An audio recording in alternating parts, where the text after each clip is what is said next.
নমস্কাৰ বন্ধুসকল, আপোনালোকলৈ আজি মই লৈ আহিছোঁ 500 টকাৰে।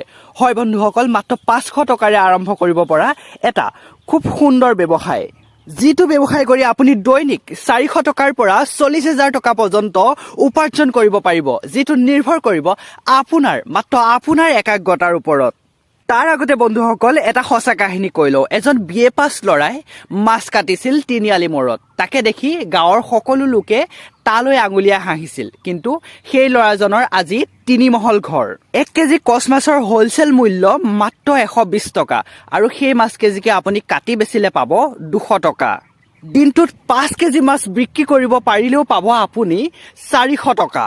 কিন্তু আচৰিত পাব বন্ধুসকল, চহৰ অঞ্চলত মাছ কটা ব্যক্তিসকলে 40ৰ পৰা 60 কেজি পৰ্যন্ত মাছ বিক্ৰী কৰে। অৰ্থাৎ তেওঁলোকৰ দিনটোৰ ইনকাম 4ৰ পৰা 6,000 টকা। আপুনি ঘৰত এনেই বহি থকাতকৈ এই ব্যৱসায় আৰম্ভ কৰিব পাৰে।